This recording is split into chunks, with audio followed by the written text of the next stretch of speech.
Hey folks, how's it going? Today we're going to run through a quick overview of patch 8.2.5 Havoc Demon Hunter traits.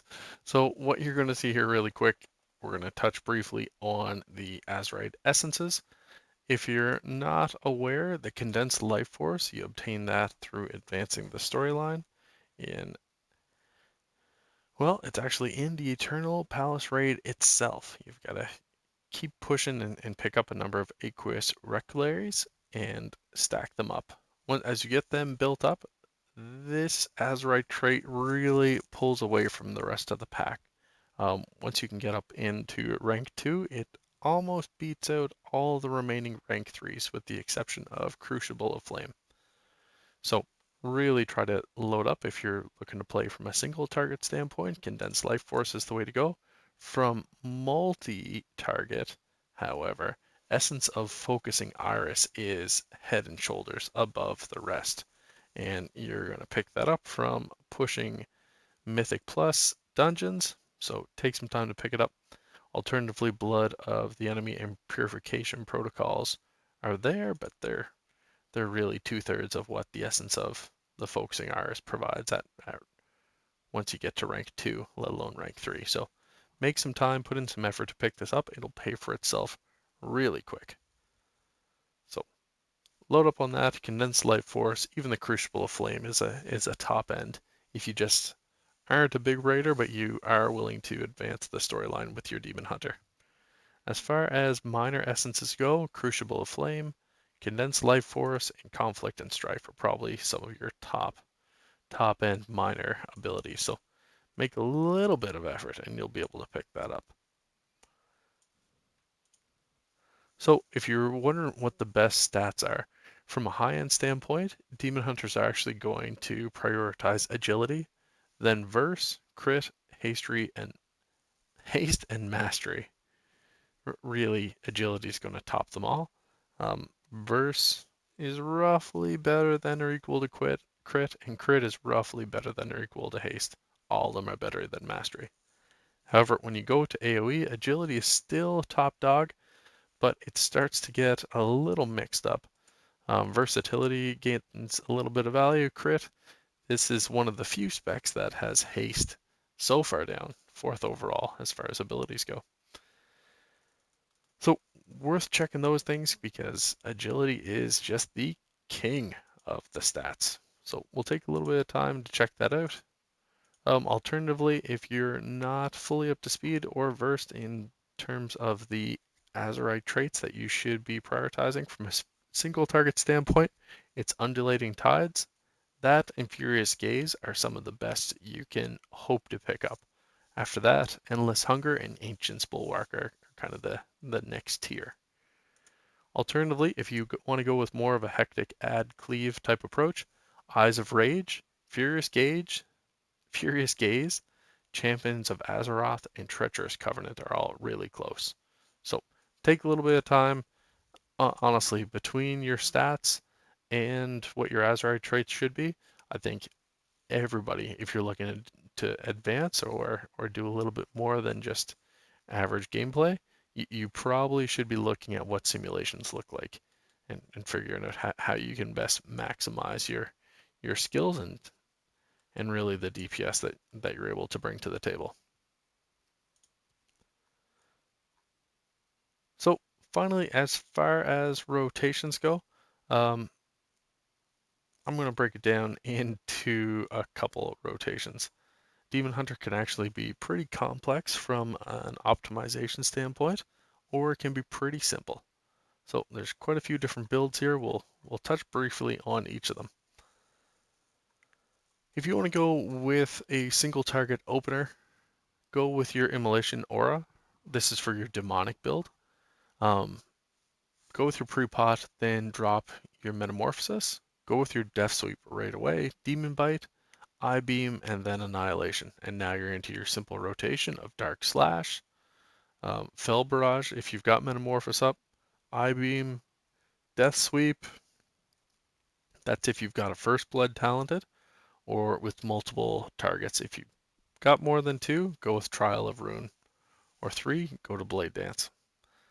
Immolation Aura again, then you're going to jump back to Fell Blade, Annihilation, Chaos Strike, and then Fell Rush if Demon Blades is talented and I-Beams is not ready yet.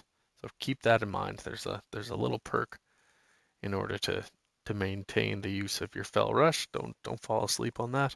Back to Demon's Bite, and then finally throw Glaive if you'll be out of range for the duration of the next global CD. All right, now if you transition over to more of a momentum rotation, again, you're going to pre-pot, hit your Metamorphosis, you're going to go straight into Vengeful Retreat, and then Fell Rush. Now you've got that momentum buff. Go with Death Sweep, Fell Blade, I-Beam, and Annihilation. So again, Vengeful Retreat should be refreshing. You're going to pop back, go right back into Fell Rush. Once you've got your second charge of Fell Rush ready, go with Fell Barrage if momentum has been activated. Use your Immolation Aura, go to I-Beam.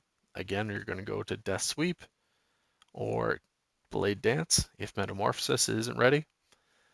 Fell Blade, Annihilation, Chaos Strike, Demon's Bite, and Throw Glaive. Really just kind of progressing from most damaging to not. And then finally, if you didn't go with Demonic or Momentum, that means you went with the Nemesis build. Again, we're going to go Immolation Aura at 3 seconds. We're going to go your Pre-Pot, Metamorphosis, drop your Nemesis, get that buff on the opponent, and now you're going into your Demon Bite. So hit them with your Death Sweep, I-Beam, Annihilation, all the good stuff. After you've cleared that, now you're into your base rotation. So you're going to Fell Rush if Fell Mastery is talented, and you've got 2 charges of Fell Rush.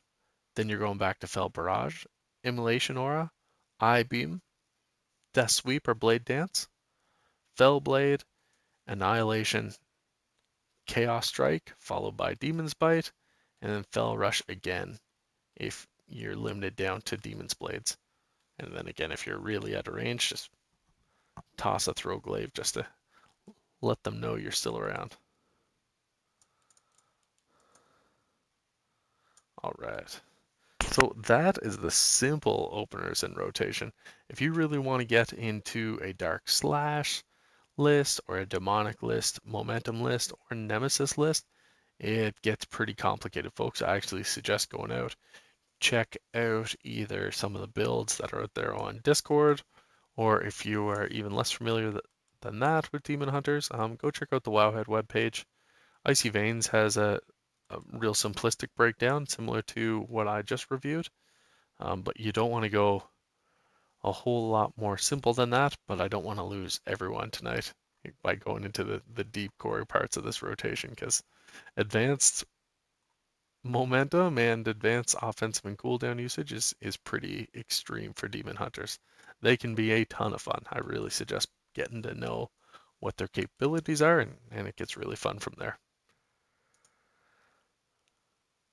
Again, just very quickly, we'll try to rock this.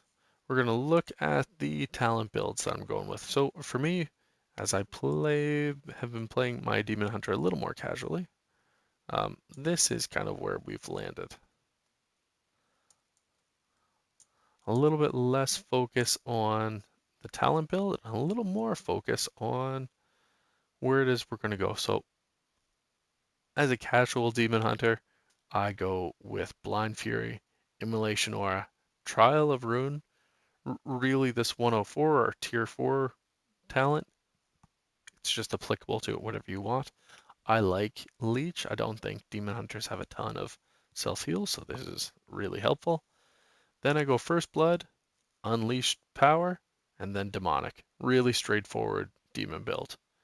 If you're interested in the Fell Blade Demon Blade build, it really kind of got popularized in the last raid. This is what that's going to look like. So you're going to jump over. Just kidding. You're going to jump over eventually.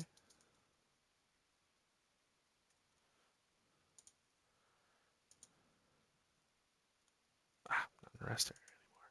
Glorious. You're going to jump over to Fell Blade, pick up Fell Blade, then you're going to go to Demon Blades.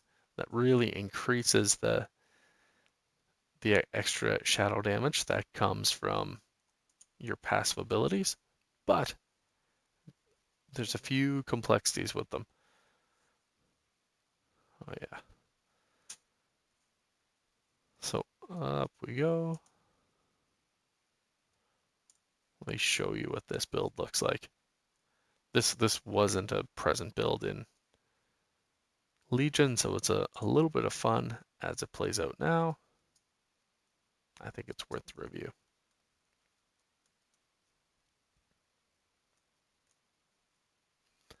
So what you're going to see from that demonic build that I just had shown was probably a better cleave and less random damage. What you actually see from Fellblade that's a little bit unique is you get better pure single target damage. You get a little bit more random, but you do more single target damage than the default build. So anytime you're able to kick through more damage, it's worth entertaining. Again, so Fellblade, then we're going to go to Demon Blades. Trial of Runes stays the same. Tier 4 can be whatever is comfortable for you. Tier 5 stays First Blood. Tier 6, a little bit different. We're going to go to Master of the Glaive. So being able to snare enemy seems a little different than Unleash Power, but you'll see in a second. We stick with this demonic build here. So I-beam still giving you a build. It actually just takes away one more button to click. So you still have your Demon Bite, but we've got to add Fellblade to our rotation here and probably kick out Immolation Aura. That's what's got to go down. So it feels like I've got a few more buttons to click. I actually do. And those minor shots and a little bit greater control result in you producing a little bit more damage. And then finally, there's a new build out there called Demonic Appetite. So it's really similar to the Demonic build, with one important difference. I-beam doesn't give you a full Fury bar. So there's a build that actually requires you to actively pool Fury prior to I-beam in order to fill your demonic windows with Annihilation and Death Sweep. So make sure you save any lesser soul fragments generated by Demonic Appetite for your demonic window, as they'll sustain your Fury really well. It requires at least one Eyes of Rage trait, and that's the important catch to note here. So we go Demonic Appetite, Chaos Strike has a chance to spawn a lesser soul fragment, and every time you consume one, you get 30 Fury. So that's substantial. Bring back Immolation Aura, that's great. Trial of Runes stays the same, Tier 4 doesn't matter. First trial is there, Unleash Power. Actually looks really similar to the original demonic build, with the exception of Blind Fury. So kind of trading, taking advantage of these cleave soul fragments allows you to manage this build. That obviously you'll have to change these depending on the mythic or raid dungeon that you find yourself in, but take a little bit of time to check it out. Drop it down in the comments. Let me know what you like, what I missed, what did I overpromise, underdeliver on, and I will try to clean it up. Thanks for taking some time to check it out, folks, and I will see you all soon. Thanks for watching. Punch the subscribe button if you haven't yet. See ya.